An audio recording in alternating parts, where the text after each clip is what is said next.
for listening to my daddy's podcast. Please subscribe to our channel. All I gotta say is, who dat?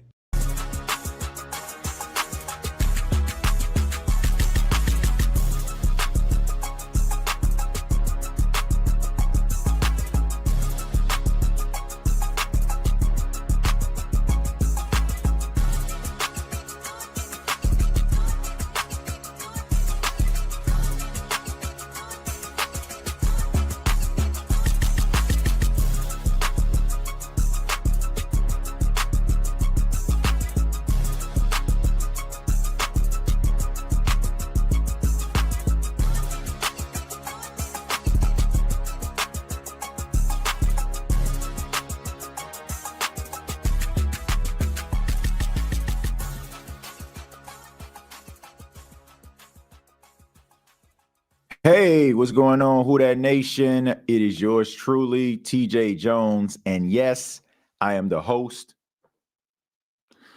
of the State of the Saints podcast. And thank you so much for checking out the State of the Saints podcast, where we talk New Orleans Saints. Before I get started, I know the last time I went live here, we had a little technical difficulties with the sound. So before I get started, just want to make sure everybody can hear me. If you can just put yes, you can hear me in the chat, we'll go ahead and get started. I don't want to just start off the show and people can't hear me. So just want to know if you all can hear me. All right. Thank you, Jerry. I appreciate that. Thank y'all. Thank y'all so much for being here. Thank you for spending a little bit of your Monday afternoon with yours truly here on October 27, 2025. And we're talking a little bit about the New Orleans Saints. Final thoughts on this Week 8 matchup versus the Tampa Bay Buccaneers. And, Who Dat Nation, watched the game yesterday. And I want to give a special shout out to all those that checked out the live watch along with yours truly as we watched the New Orleans Saints attempt to do something called play football against the Tampa Bay Buccaneers. And my final thoughts are simple. The New Orleans Saints are not a good football team. I think we all know that. This is not a good football team. And I don't think that things are going to too much change anytime soon. I just feel bad for the fans out there that are optimistic, like that guy that they had on television when Tyler Shough went into the game and he thought like something was going to be different. He up there holding up his Tyler Shough jersey and losing his freaking mind. And everybody pretty much knew like it really didn't matter if Tyler Shough was in the game. The result was just going to be the same.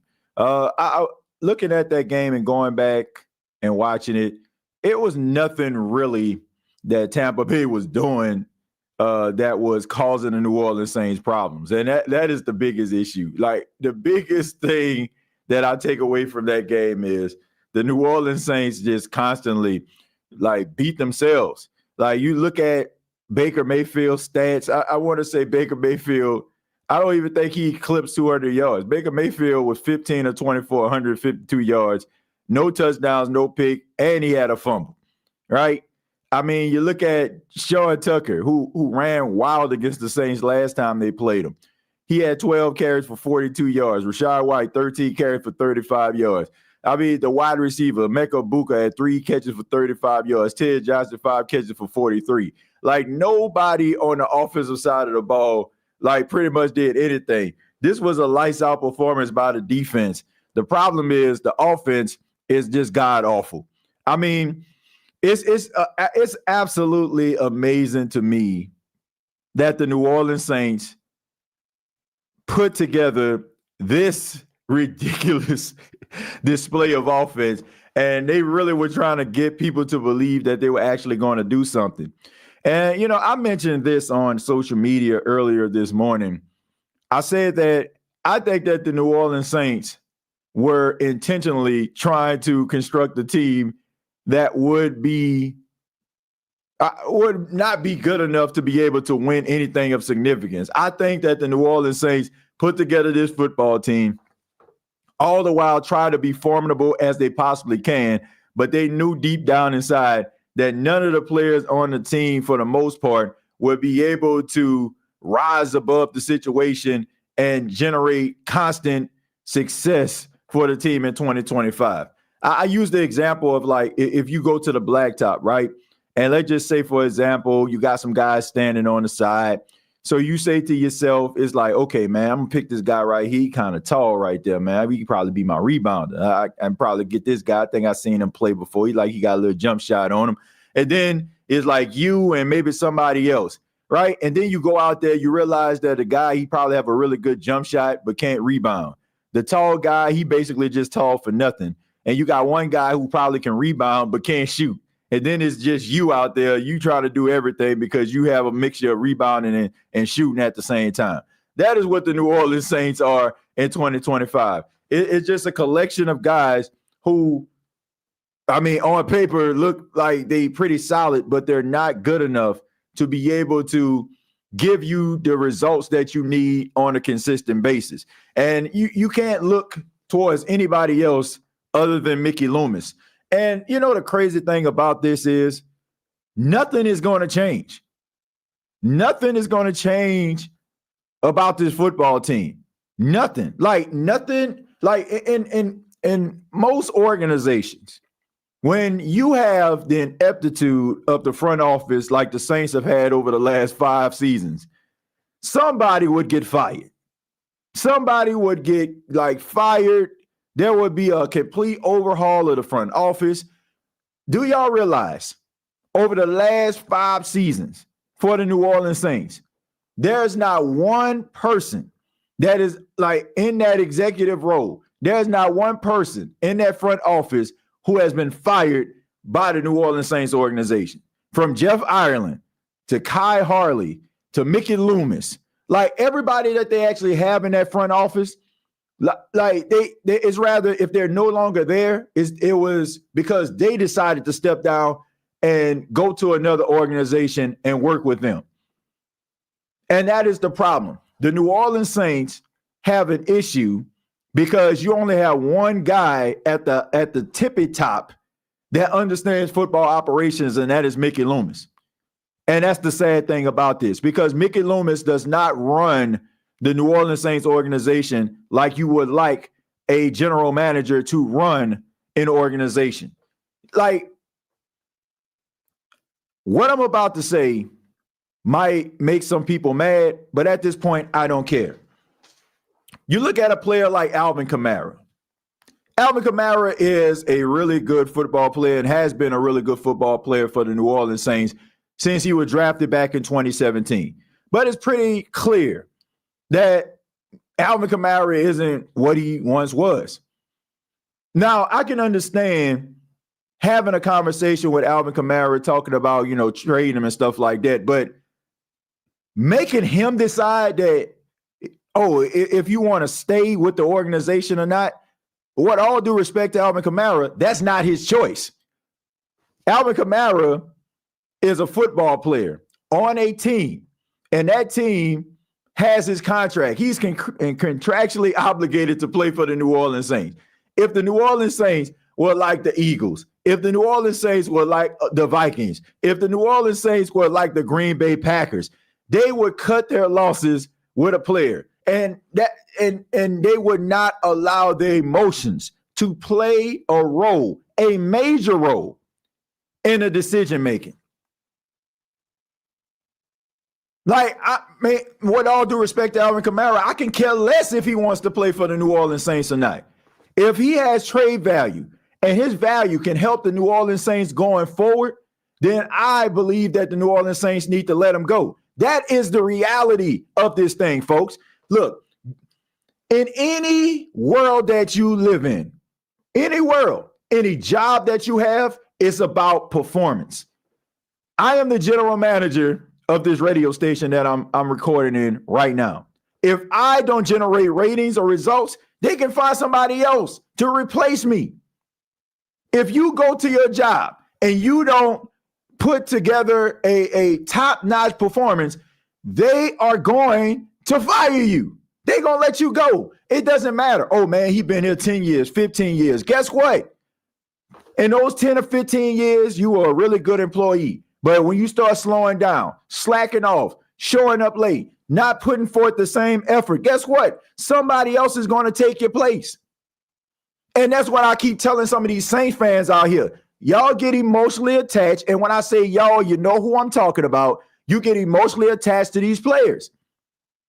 And I get it. Like when you see these players out here in the street, when you see these players like taking pictures with you, and when you see these players like go out there and give you these amazing moments, it's hard to let that thing go. But in reality, that's just the name of the game. It's a business. And the New Orleans Saints construct their organization like it's a family business. I don't give a damn what Alvin Kamara feels. I don't care. I don't care. Like, with all due respect to Cam Jordan, DeMario Davis, none of that. Because that shouldn't be your main priority. Of course, there's an emotional aspect to it. But when it comes down to business, you have to make tough decisions.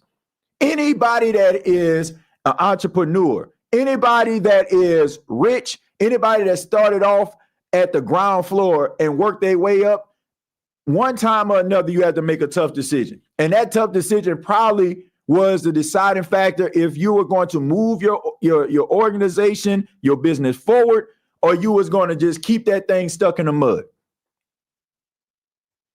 And it's too much of that going on with the New Orleans Saints. Number two, absolutely zero accountability for mistakes. None. Guys mess up, make mistakes all the time. Guess what? Right back out there again. Right back out there. Why? Because nobody has the cojones to actually have a conversation and talk to them and hold guys accountable. Look at Juwan Johnson. Let's take a look at Juwan Johnson. This man drops at least 2 or 3 passes a game. Like constantly. Cannot come up with a big catch to save his life or anybody else's life.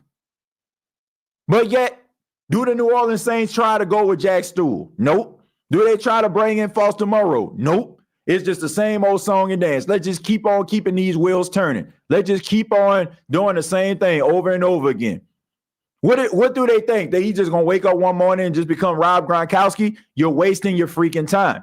And this is another stupid decision. And I'm calling it stupid because it was. It was a stupid decision by Mickey Loomis by signing this dude to a 3-year extension. What did Juwan Johnson possibly do to garner a 3-year extension? Somebody please explain that to me. This dude has never been among the top tight ends in the league. He has never been he's never really been that good. For the New Orleans Saints to use him and sign him like he's top priority is laughable. But that's just another thing. It's probably because he got a heartwarming story. It's probably because he shakes your hand and gives you good eye contact. Who cares? This team has the New Orleans Saints, and it hurts me to say this, the New Orleans Saints are losers. And the reason why they're losers is because the front office are losers, the head coaching staff are losers, and it's trickling down to this football team. And now they are losers.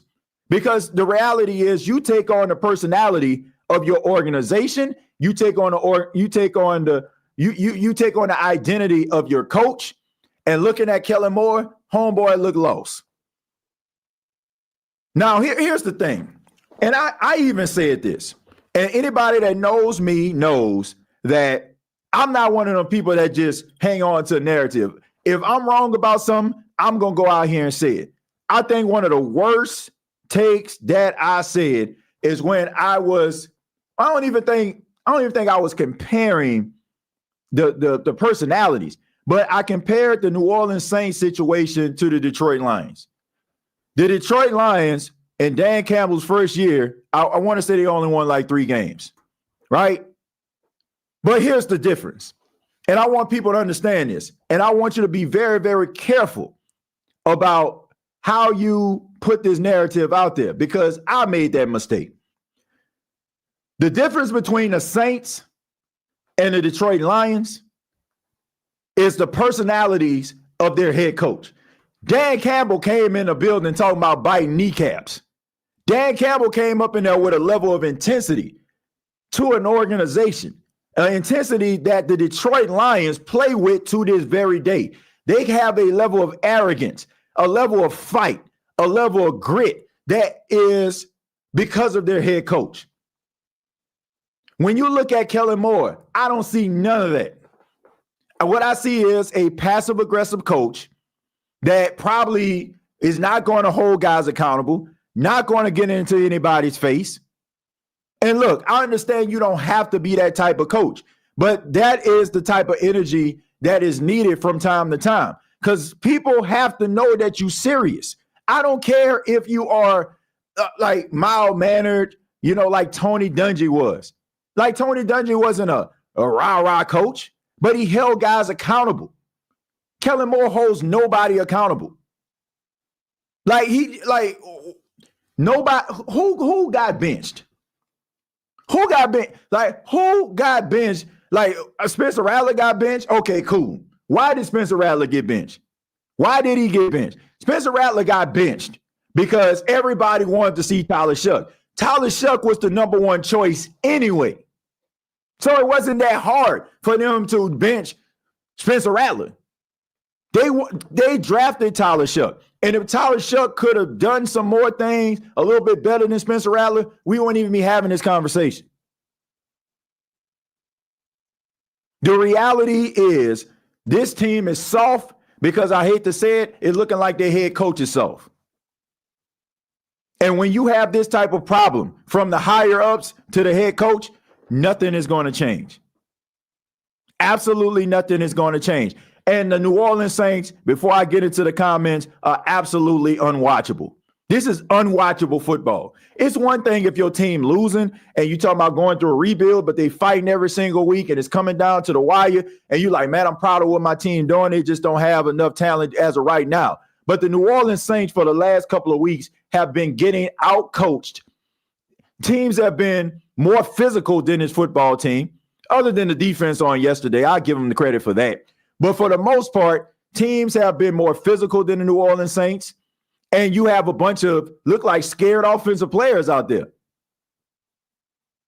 You have a bunch of wide receivers out there that are a bunch of track stars.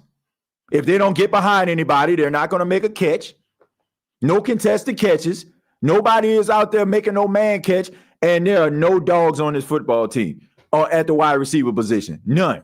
It's just a bunch of guys happy to be there, but just smiling on the sidelines. I guess you could smile if you're making double, like 10, 15, $20 million a year. I'd be smiling too. But at the end of the day, where's the heart? Where's the passion? And it's sad to watch. And honestly, I'm wondering to myself, does Mickey Loomis like the state of the Saints? No pun intended. Maybe because Sean Payton was such a tyrant and Sean Payton had such a dominating personality, he never really felt like he actually mattered. So maybe he hired these two passive-aggressive coaches that wasn't going to rattle the cage and, he can peek inside the door and maybe feel like he is stronger and the most dominating personality in the entire room or something. Because what the New Orleans Saints have been over the last 4 to 5 years and what they have been displaying is punk football. That's punk football. So I don't think anything is going to change because you have an owner who doesn't know much about football. She relies on only person in the room that really knows more football in that executive role, which is Mickey Loomis. So Mickey Loomis knows that nobody is going to overthrow or try to step up or try to make any other decision before he does because they don't know. So they're relying on a loser as a general manager to try to figure out how the New Orleans Saints can get out this situation. The only thing I can say to you is good luck. Let me go ahead and read some of these comments, man. Tyler Shough didn't do jack either. Don't matter who the quarterback is, which there are more problems to be solved with this clown-ish show of a team. That was my whole point. And I said this a couple of weeks ago. people want to just zero in on Spencer Rattler. And look, justifiably so. Like I said, I'm not one of them people that just hold on to a narrative and be like, oh man, like, nah, but the reality is it doesn't matter who the quarterback is. It doesn't matter who comes in, it's going to be the same result because they don't have any good wide receivers like that. Like they got some guys like in order to be in the NFL, you have to be talented. They got talented wide receivers, but they basically one-trick ponies. If they're not wide open, they ain't catching the football. I promise you, I've watched Rashid Shaheed play football since he became an undrafted rookie, coming out of college. Yesterday was like the first time I've ever seen him catch a contested catch. It was like late in the fourth quarter, and you had a cornerback draped all over him. He sticked his arms out and he caught it. That was the first, I promise you, that is the first time I ever seen Rashid Shaheed catch a contested catch. Like most of the time it's because Rashid Shaheed behind the defense. Or like he has separation on a quick slant or something. That was the first time I ever seen this dude catch a contested catch. And Chris Olave, to me, I don't care what anybody says. Dude is not all the way there when it comes to his mental. He's still good. He's still talented. Don't get me wrong. But I just feel like some of them, like them concussions over the last couple of years have gotten to him. And I still think it's still affecting him to this day. And I don't care because he had like multiple 95-yard games. Like that stuff don't change, man. That stuff don't change. What you have is a bunch of guys that are out there that are one-trick ponies. Get behind the defense. If I ain't get behind the defense, I ain't catching the ball more times than not.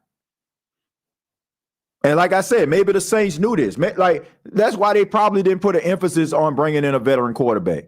That's the reason why you got Devin Neal returning kicks. Like they think about this, folks. No strategy at all.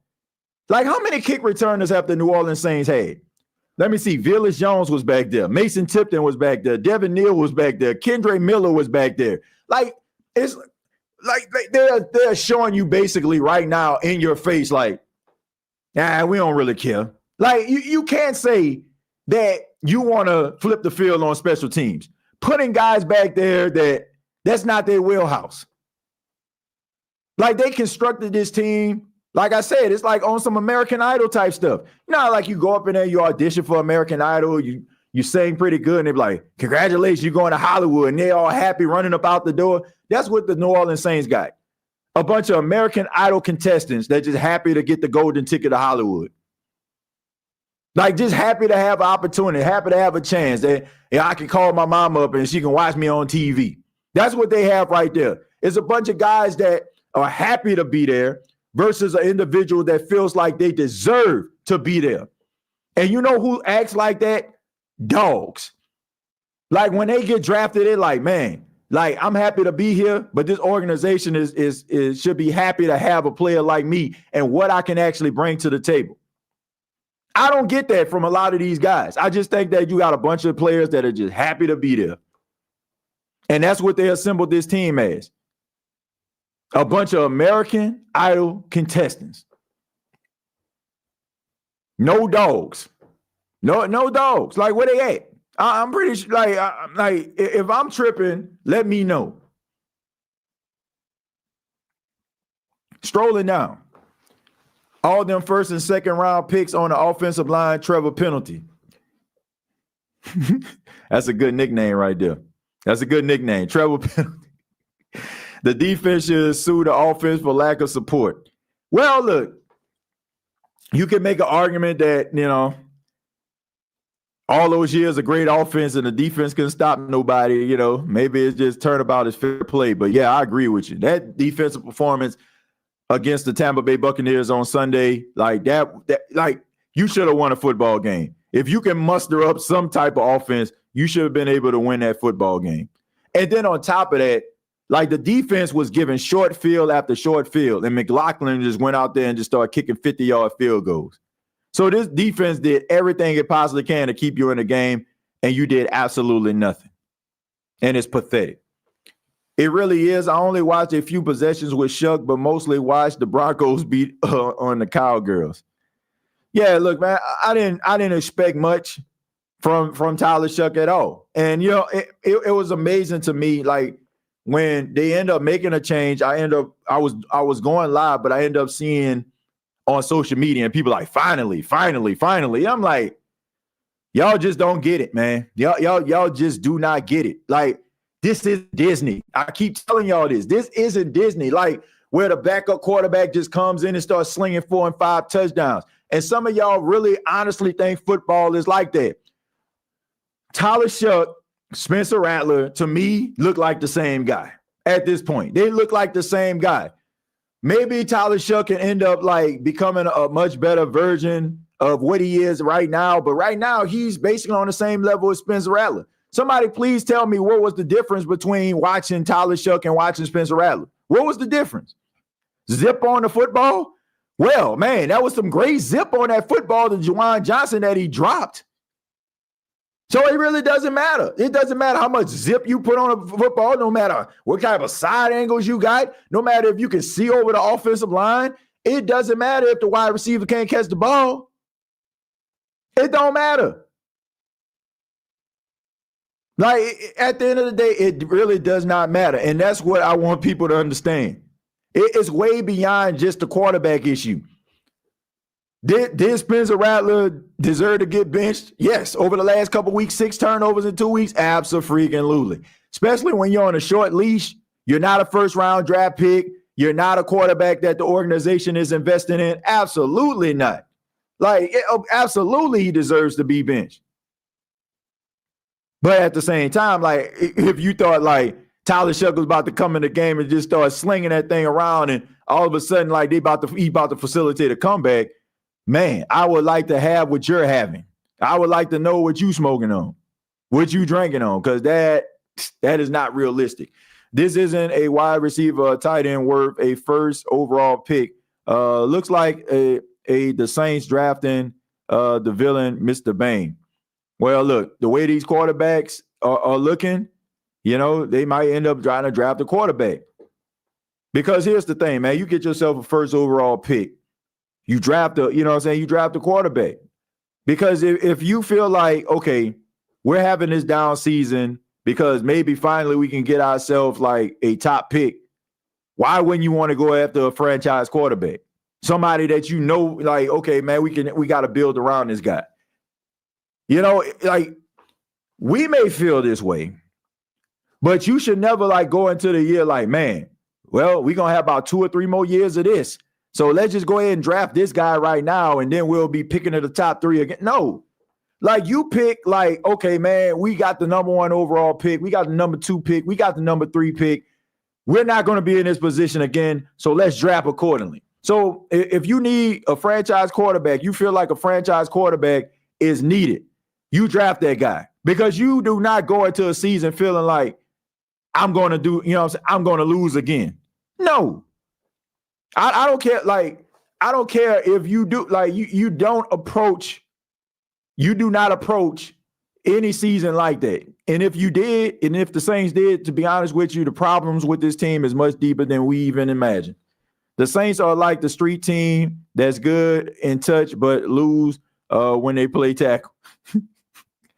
I don't even know if they're good in touch, bro. Sean Payton was low-key the general manager.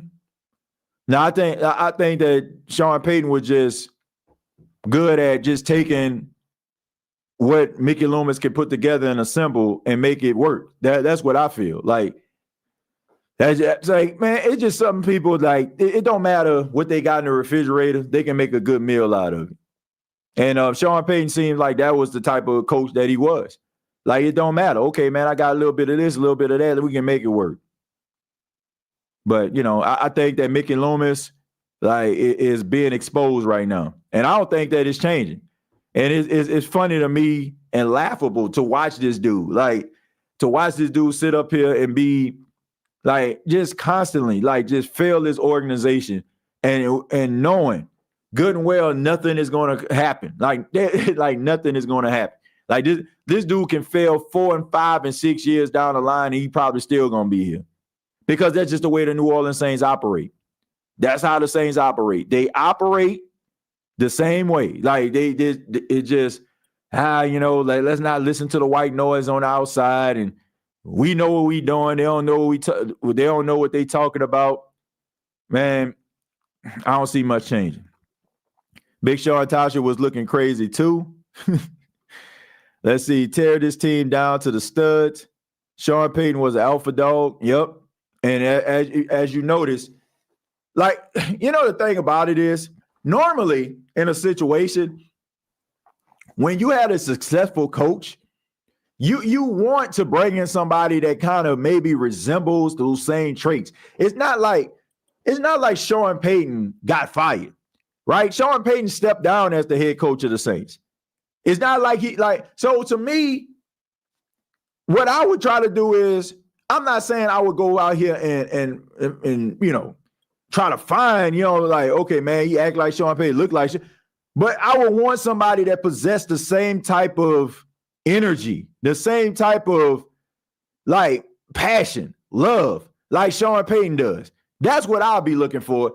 They went like, the Saints almost hired like Sean Payton got fired or something. This is a guy who gave you the most success in your franchise's history, who stepped down. He didn't get fired. He stepped down. And you went out here and got the guy that is the complete opposite of who Sean Payton was. And then not only did you hire Dennis Allen, who got fired, you doubled down and got the same type of coach in Kellen Moore from the looks of it. The only difference is one coach defense, the other one coach offense. Somebody please tell me the difference.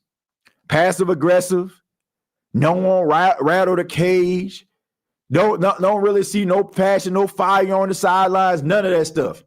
Basically, they just go a ride, they just sit up there just rubbing their chin. Like, what's the difference?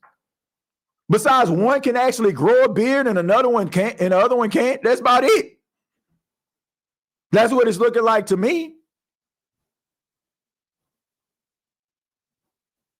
I mean, that's just the way I feel. Like, sure, like I would like to try to maybe find somebody that kind of resembles some of the same similar traits as a coach that gave me the most success that I ever had as an organization, who didn't get fired. If the Saints get the first overall pick, trade down to get more picks, the Saints are several draft classes away from being good. I disagree with that. If you got the number one overall pick, you pick that you pick from that spot. Unless somebody give you like a king's ransom around this thing. Like, you getting like multiple first round draft pick for the next couple of years. But to me, I'm picking number one overall, because I'm not thinking about me being in that same position again. And then on top of that, like, the salary cap situation will be completely different in 2026. So maybe, just maybe, you can go out there and maybe get some guys and make yourself even more competitive. See, the biggest issue that we're dealing with and watching right now is the New Orleans Saints' ineptitude over the last 3 to 4 years. The fact that they can't aggressively go out here and sign somebody that's a free agent. They can't do that. And do you know why? Because they don't have the money to do so. But in 2026, the situation will be a little bit different. So now you can go out there and get yourself a free agent that you can bring to the team and maybe add to their position, and maybe alongside some other draft picks. And because we're looking at it like, oh man, we doomed and all that kind of stuff because they messed up the book so bad. But in 2026, the cap would be a little bit better, and you can go out there and maybe add players that you draft along with some free agents that can come in and bring and make an immediate impact. If we do not get a running game quarterback playing, going to be the same no matter who the quarterback is. Look, the running game sucks for the New Orleans Saints, one of the worst in the league, if not the worst. And, I said this yesterday, and I'm going to say it again for those that didn't check out the live. It just seems to me like it don't matter how bad a football team is. Like, even if they're not a really good running team, it always seems like they can at least find like a 20-yard run, a 30-yard run. Like the New Orleans Saints, it's like, you happy if the New Orleans Saints get 8 yards on the run. Like you can find the worst teams in the league that running backs can break free and get 20 yards. The New Orleans Saints, it looks like every on the offensive side of the ball, it seems like everything is just so hard to do. It's hard to block. It's hard to run. It's hard to catch. It's hard to throw. Nothing's easy. Like nothing's easy on the offensive side of football. Everything just looks like extremely hard to do. Mickey is the only GM that helps other teams, not his team, and trades Philly and the Broncos. Bears in the same situation with Caleb, and he coached to pass up on him. Nah, I don't think it's the same thing. Ben Johnson is definitely not a passive aggressive coach. Absolutely not. I wouldn't think. Nah, that is definitely not Ben Johnson.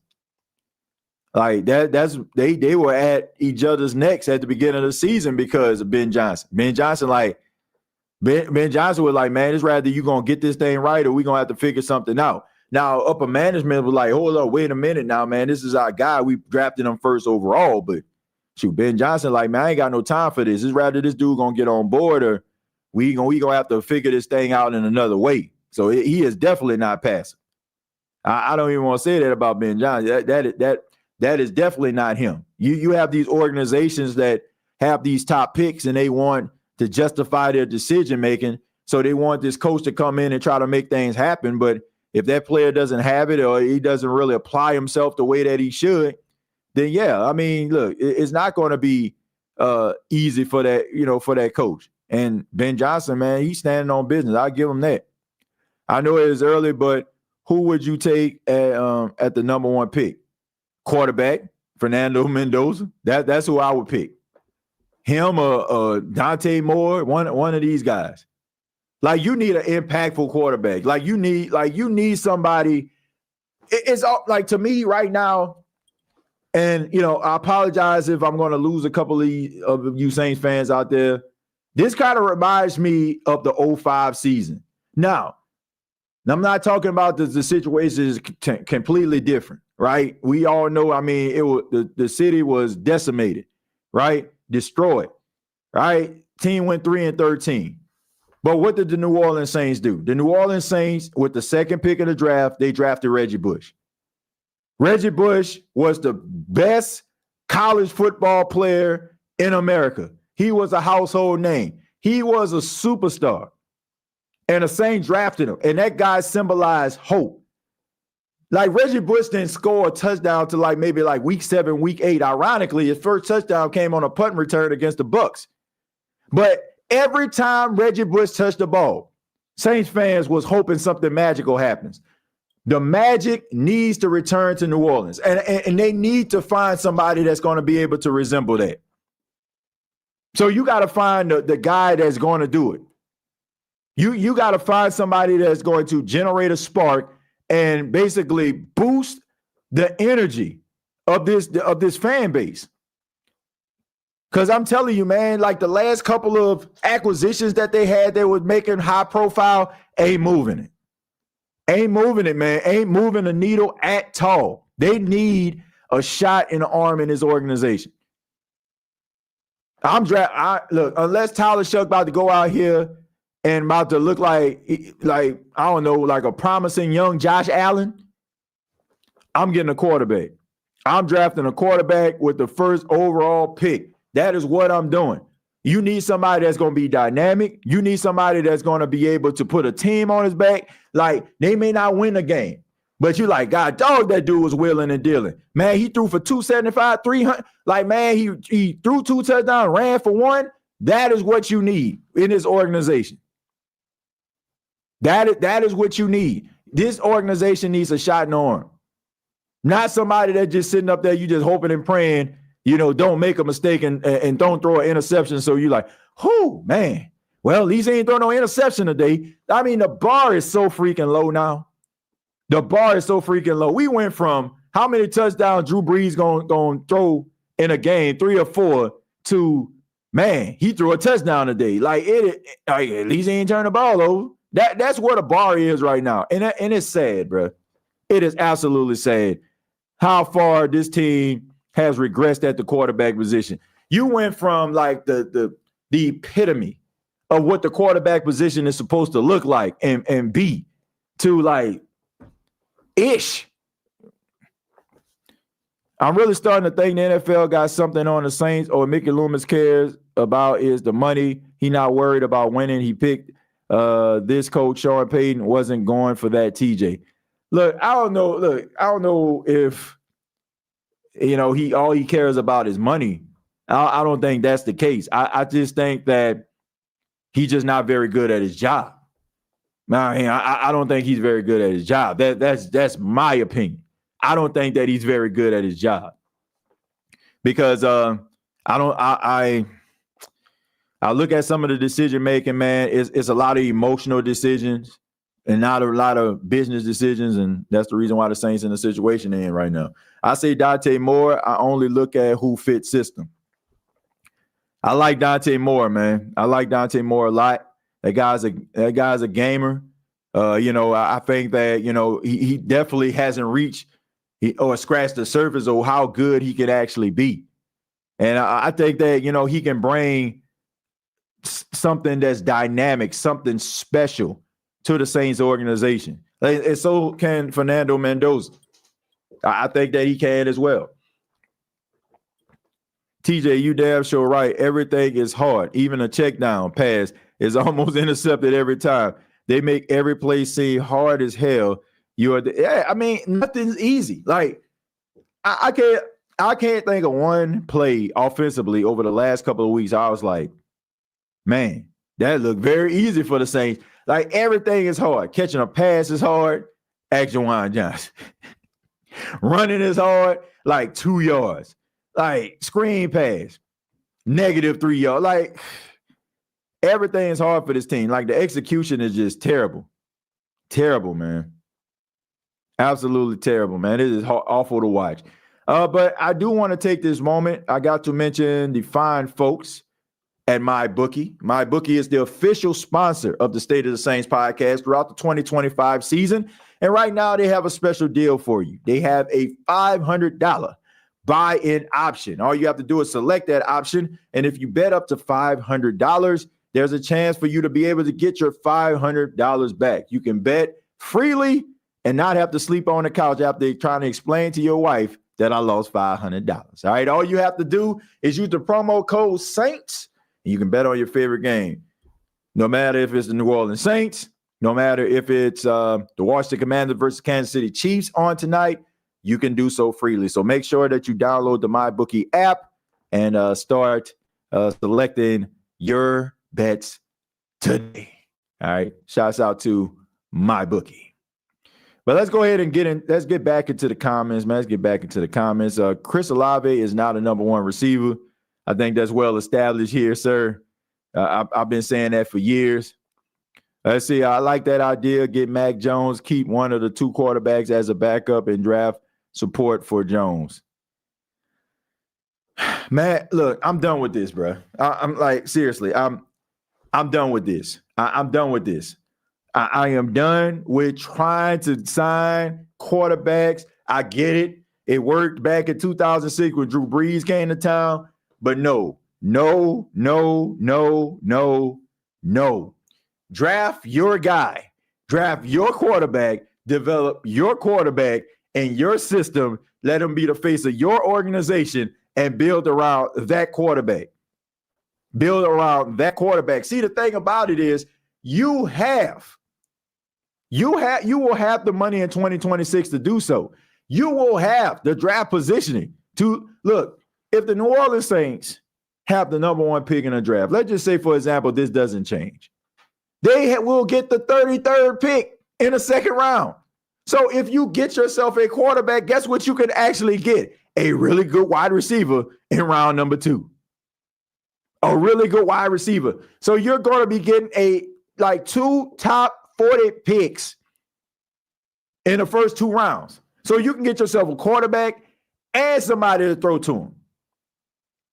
It's kind of similar to the Cincinnati Bengals. In the first round, they drafted A.J. Green, and then in the second round, they drafted Andy Dalton. regardless of what you may think about Andy Dalton today, and Lord knows Carolina Panthers fans probably like still upset at the performance. But when Andy Dalton came out of TCU, he was pretty solid. And he was a pretty good quarterback for the Cincinnati Bengals. So you had your quarterback and you had your wide receiver. And those two connected on a lot of touchdowns together. So there's no need for you to go out here. Like, while you out here, think about this. Mac Jones, the way that he's playing right now, he's going to play his way into $100+ million deal. So why are you giving up $100+ million to a quarterback that you hoping might end up looking like something? Instead of you going out here, you can draft a quarterback on a rookie deal, get his complimentary wide receiver on a rookie deal, and maybe you can go out here and take those $100 million and split it up between getting some better offensive line play, a pass rush, a linebacker, maybe a cornerback, something that can actually bring to your team to make it better, versus messing around with a top, like getting a quarterback who you hoping might pan out for your football team that you're going to exhaust $100 million for. Like, have we not learned from this before? Grabbing a guy like Derek Carr, giving him $100 million. I'm good on that. Draft your quarterback, put your quarterback in a position to succeed by getting him a number one wide receiver and keep it moving. I'm good on the Mac Jones, man. I'm happy Mac Jones is finding success. I'm happy Mac Jones looking pretty decent with the 49ers. I'm happy for the man because I'm all for a guy trying to find new life. Look at Daniel Jones right now. I want to say the Colts are like 7-1. Congratulations to him. Guy finding life. Sam Darnold out there in Seattle, finding new life. Baker Mayfield in Tampa, finding new life. But I'm good on that. I'm good on that. Will the Saints ever bite the bullet and draft an elite wide receiver or tight end over a more glaring need? I don't know, man. Probably not as long as Mickey Loomis, the general manager. He's probably looking at the offensive lineman right now. Who can we get with the number one pick? Who's the top offensive lineman right now? Right, trying to move Calvin Banks to guard. If we stand pat with our draft picks, what are the positions you are addressing with the first two picks? I'm addressing the quarterback position. And I'm addressing the wide receiver position. This team needs talent on the offensive side of the football. This team needs talent on the offensive side of the football. That is what I'm addressing. I'm addressing quarterback and I'm addressing wide receiver. I'll be happy watching Winston run this offense. Anything is better than this boring team. Yeah. Y'all want instant gratification, draft a guy and develop. Don't expect him to save us. Yeah, I don't think that, I don't want instant gratification.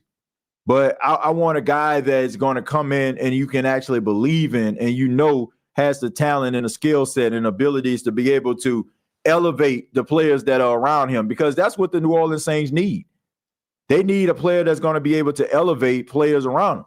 Like you can take a quarterback. Let's just say, for example, they want to roll with Tyler Shough, right?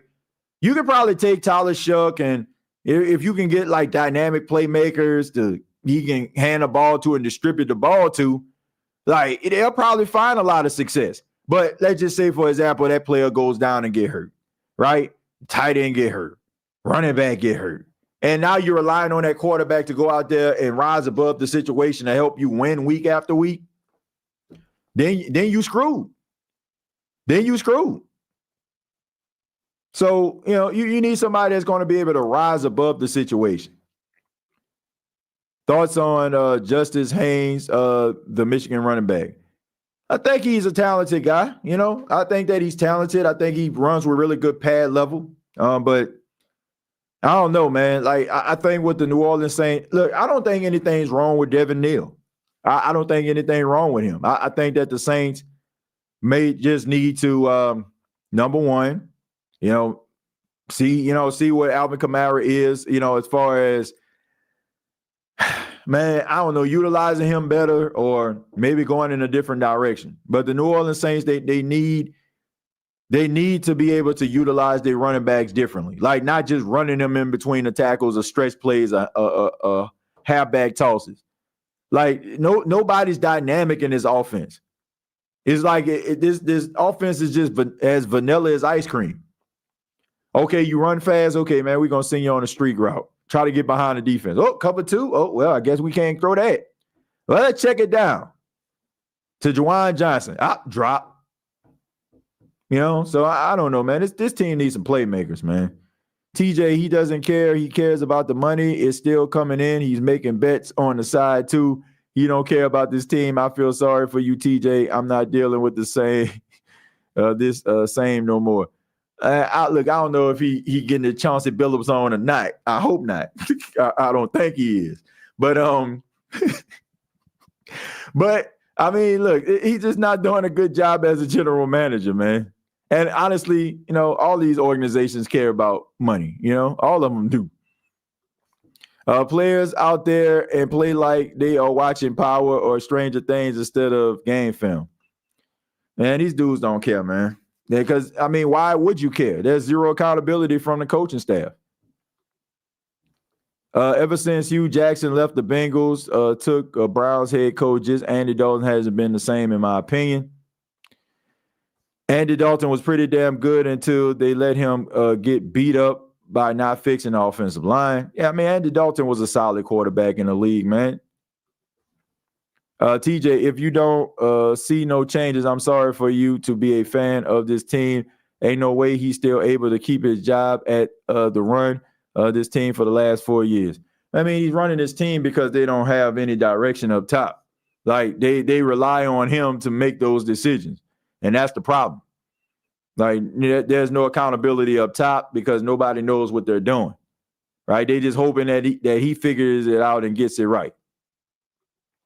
You know, it's like, you know, he's a songwriter and you just hoping that he can write a hit because nobody in the room can write songs. We can find an edge rusher in the later rounds, but you're not going to find a franchise quarterback in the late rounds. Absolutely. And people will say, man, what happened if you don't get it right? Well, try again, just like all these other teams do. Facts, I'm tired of experiments. I'm tired of it, man. Like I don't want, like, I'm glad that Sam Darnold found success. I'm glad that you know, Daniel Jones found success. Mac Jones finding success. But man, get your own guy. Like, we got to stop trying to replicate what we did in the past. Like, oh man, the Saints found Drew Brees in free agency. Drew Brees is the greatest free agent of all time. Like, he up there with like Reggie White as one of the greatest free agents of all time. Like, the chances of a team finding a quarterback in a situation that, you know, like Drew Brees ever again, you probably ain't going to see that for another 50, 60 years. Drew Brees is the greatest outlier in NFL history. Because if the Chargers knew that Drew Brees was capable of that, you think that Drew Brees would have left the Chargers? Wouldn't have been no Phillip Rivers. I mean, he's just the greatest outlier. Like, people want to go back and look, man, look how we found Drew. Yeah, that was a great moment in time, but that was also an outlier. Doesn't happen all the time. Let's see. I don't get some of the takes. This team has been in every game instead of Seattle. This team is a few plays away from being 7-1 instead of 1-7. Man, look, Javonte, I appreciate the optimism, bro, but this team isn't good, bro. This team ain't good. This team ain't good. I mean, if was a fifth, we all would be drunk, right? I mean, every team can honestly say that if we did this, look, good teams find ways to win. Plain and simple. Like, we can talk about ifs all day. Good teams, great teams find ways to win. They don't beat themselves by dropping passes, like getting false start penalties in crucial situations of the game, stunt their own drives by fumbling the football, turning the ball over. Good teams don't do that. Right? I mean, it's just what it is. Like, this team is like, man, this team is no closer to prosperity than I am to Cancun right now. You know what I'm saying? Like they ain't close. They're not close, man. Like, look, I respect the optimism, man, but we got to be real about this. This is not a good football team. Saints not going nowhere for the next 4 years, and I'll be damned. I'm going to watch them if Mickey's still there, TJ. I gotta say, man, Greg, you may not be watching the Saints because I don't see Mickey Loomis going anywhere. I don't. You won't see big changes until next season. I think I already read that. Let me scroll down a little bit, take a few more, and then we can go ahead and get up out of here. It says also that combination with Breeze and Payton is what set us up. Trades just happen, not Saints though.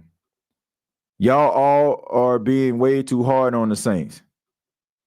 I mean, how are we supposed to be? We supposed to sit back and just be like, okay, man, they losing. Like, they're not a good football team. I don't think that's too hard. They just not. They're not a good football team, man. Like, and I hate to say it, why, but this is the reason why.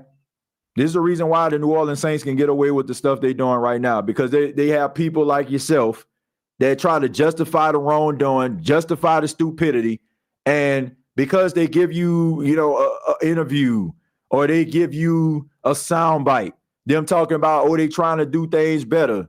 Like, this is the reason why they're in this situation. That's the reason why, because they're going to have people that's going against the grain, and people want better product, and they're going to have people, like, with all due respect, like yourself, trying to stand in the trenches, stand on the front line for a team that is not doing right by its fans, not doing right by you. Like, think about this, White. Think about this. If the New Orleans Saints really just cared about how you felt, would they have not come to grips in reality that Drew Brees was a 40-year-old quarterback that more than likely career was winding down? Like, wouldn't they have tried to draft a quarterback? Would they have tried to, like, kind of taper back the decision-making with the contracts and kicking a can down the road? No. Like, they didn't do that, right? So all I'm saying is, like, while you standing on the front line for them, why weren't they standing on the front line for you? Like, you knew that Taysom Hill was coming into the game anytime the Saints had to throw the ball 20 yards or further. Why is that? It's because there was the greatest secret weapon of all time? Yeah, well, he kind of is. But it's the fact that Drew Brees didn't have the arm strength that he once did. I mean, there were little things and little details that could have prohibited you from being in this situation, but they refused to look at it. So once again, why are you standing on the front line for a team that is not standing on the front line for you? And I don't think I'm being hard on the New Orleans Saints. I don't think I'm being hard on New Orleans Saints. I don't think these fans, the people that's watching this show, are being hard on the New Orleans Saints. The Saints deserve every bit of criticism that they're getting right now. They deserve every bit of criticism because it could have been avoided. But they refuse to turn the page. They refuse to adapt to change. Like, they refuse to just, go out there and try to do things differently. They wanted to hold on to the past too long, and they wanted to do it without two of the most important people within this organization's history, in Drew Brees and Sean Payton. That right there is just 100% negligence on the part of the New Orleans Saints organization. My family in New Orleans, who are ticket holders, said there was not 70,000 people in the dome who that nation already checked it out, hit them in their pockets. Yeah. A lot of people were saying they have that many people in the dome. They say, well, 2/3 full? You're supposed to have faith and trust in the team. The Rams can be beaten. They are not a juggernaut, and the Saints have a secret weapon in Shough. Who they do not.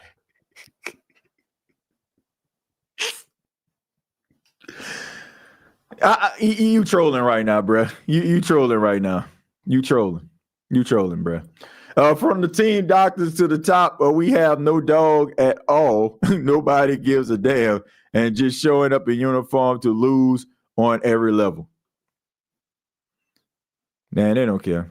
Somebody says, do you watch football? I don't know if that's for... Unfortunately, I watch too much of it. I know you probably ain't talking about me, probably somebody in the chat. Look how fast they are turning it around in New England. They got a franchise quarterback and coach to go with it. Exactly. But it definitely trolled it. Yeah, that definitely trolled it right there. Say, TJ. Man, Good job, though. LOL, I used to be like that 30 years ago. In the words of Adam Pearce from WWE, I need a drink. Yeah, need something. To be honest, I don't think I ever saw Gumbo the mascot out there. Might as well put him out there, play tight end. Man, you saw how bad Shough was sweating, looking terrible. Yeah, he was sweating. Did y'all see that? Like, he was, man, he was nervous. He was nervous, man. And then on top of that, that's why they called that timeout. If you notice, did y'all see that timeout? Like, did y'all see that timeout, man? They were like in the I ain't never seen like nothing like that before in my life. Well, I won't say before in my life, but not on a professional level. Like, I mean, because, okay, so my flag football team was in a championship game over the weekend. And, you know, the kids were like all kind of riled up and stuff like that because, I mean, the team they were playing against didn't lose a game, right? So they were kind of nervous and stuff like that. So we ended up calling a timeout in the middle of it, just kind of get them like to kind of, you know, like just kind of focus and trying to take a deep breath, right? That's what the New Orleans Saints did. That's what the New Orleans Saints did. And I'm telling you right now, that's not necessarily a good thing. I understand being nervous. It's your first game, being thrust into it. Man, I hope that I can actually get it done. But yeah, man, they definitely called that timeout for homeboy to calm down. They probably thought he was gonna be like, you know, maybe gonna pass out on the field or something like that. At least the Pels are building something over there. Yeah. Louisiana needs something right now, man. Between LSU firing Brian Kelly and them going in a different direction, the Saints looking like slaw. Like, man. Yeah, his heart was in his throat. Yeah, man, he was nervous. Let's see, TJ, y'all was not lost in Louisiana. My Grambling State Tigers beat Jackson State. Yeah, they beat Jackson State. Yeah, I mean, look, probably ain't gonna happen again for another 5 years. So, I mean, congratulations to Grambling State. I mean, they ain't going nowhere. You know, and Jackson State, I'm pretty sure still go to Celebration Bowl, but you know, credit to Grambling. You know, it took a miracle, you know what I'm saying, to be able to get that thing done. But, you know, Jackson State, to me, reading their own press clippings, you know, like they're having that emotional win against Alabama State, thinking no other team can beat them in a SWAC, and they got humbled. So, but yeah, man, credit to Grambling. Like Grambling holding down Louisiana. But I got to go ahead and go. I want to say thank you all for checking out the State of the Saints podcast. Really do appreciate it. Much love to each and every one of you. Previous episodes available on Apple Podcasts, Spotify, iHeartRadio, Anchor FM. Also, you can check out the State of NFL. Tonight, we'll be doing a live watch-along Monday Night Football, Washington Commanders versus Kansas City Chiefs. Follow me on X at TJAYJones8. Also, the NFC South Roundtable every Tuesday at 8 p.m. Eastern, 7 p.m. Central. So make sure that y'all check it out. Should be an interesting show. Once again, only one team in NFC South won on yesterday, and all the teams set offense back about 10, 15 years. So make sure that y'all check it out. And thank you all for your love and support. Make sure you hit that like button and subscribe to the channel. Till next time, all I got to say is, who dat? Thank you for listening to my daddy's podcast. Please subscribe to our channel. All I got to say is, who dat?